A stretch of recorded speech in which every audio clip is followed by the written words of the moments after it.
Yo, what is up guys? Delboy here, aka Blue Collar Sports TV.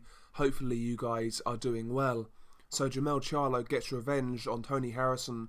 He knocks Harrison out in the 11th round to avenge the only career defeat and also recapture his WBC Super Welterweight title. I've got to say, this fight was much better than first time around. Really good fight. A fair bit of action, some good exchanges, knockdowns, and at the end we got a knockout. So really good fight, really enjoyed it, and it was Jermell Charlo who got his hand raised at the end of the night. You know, the first round was the typical feeling out process. Neither guy really committed too much, but I felt Tony Harrison won the first round based on his jab. The first round was actually reminiscent of rounds in the first fight, and after the first round I was wondering, are we going to get a similar fight? But round 2 was where it all kicked off. Actually a bit of a feel out round as well, but towards the end of the round, Jermell Charlo drops Tony Harrison with a left hook. As Tony Harrison's backing up, Tony Harrison gets dropped.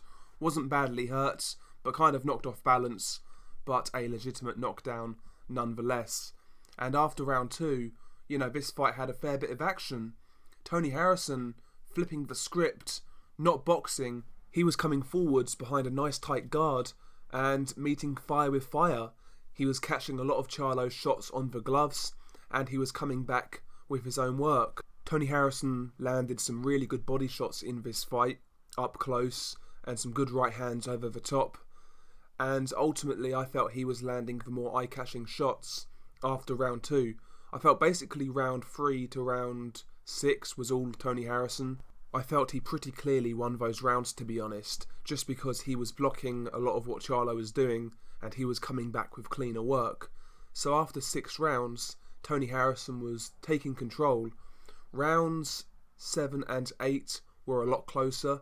I think I still scored round 7 to Harrison. Yeah, I did, but it was close.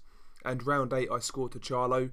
I felt Tony Harrison's output dropped in rounds 7 and 8. And that gave Charlo a way back into it. But once again, Harrison regains control in the 9th, lands some good right hands, and lands the more eye-catching shots. Jermell Charlo still working hard, you know, still throwing shots, still being active, but Harrison just does a good job of blocking a lot of shots. Don't get me wrong, you know, shots were getting through from Jermell Charlo, but the cleaner shots were coming from Tony Harrison throughout this fight. And yeah, round 10, more of the same. A lot of output from Jermell Charlo, a lot of effort, but the more quality work coming from Tony Harrison. And after the 10th round, on my card, Jermell Charlo needed something big, aka multiple knockdowns or a knockout, and that's exactly what he got. He dropped Tony Harrison twice in round 11 and then finished him. The trouble started when Jermell Charlo landed a really good left hook on Tony Harrison, which rocked Tony Harrison to his boots, and Jermell Charlo jumped right on him, got on top of him, and landed another left hook. The second left hook dropped Tony Harrison. He was dropped quite heavily. It was a heavy first left hook, and even the follow-up was a hard shot. But Tony Harrison bravely beats the count, but you can tell he is badly hurt. And, you know, Jermell Charlo jumps right on him. He lands a left hook, left uppercut, right hand combination, which drops Tony Harrison again. A very good combination from Jermell Charlo.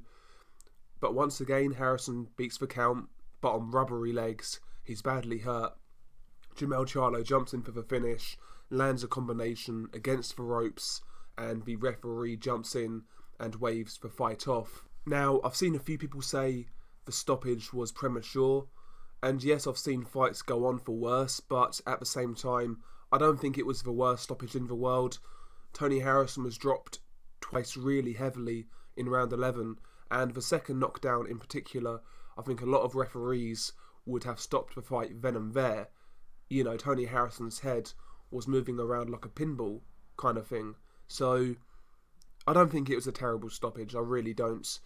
And yeah, very good fight, some really good action, a much better fight than I anticipated, I have to say. And the card itself was actually quite good. It really was, you know.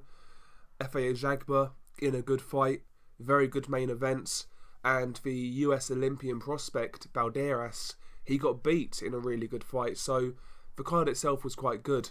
As for Jermell Charlo, obviously showed some good fortitude to get that belt back, to avenge his first defeat. Hopefully from here, he goes to unify. I would love to see Jermell Charlo fight Julian Williams in that unification fight. I think that'd be a great fight. And ultimately, a fight that should easily be made. You know, both guys are with the same promoter. Both guys are on the PBC. No reason why that fight can't happen sooner rather than later. I know Julian Williams is making a mandatory defence in January, but he should get through that fight. And after that, there's no reason why this fight shouldn't happen next, to be honest. But there we go. Share your thoughts below. What did you make of the fight between Jermell Charlo and Tony Harrison too? I really enjoyed it. Share your thoughts below. Peace.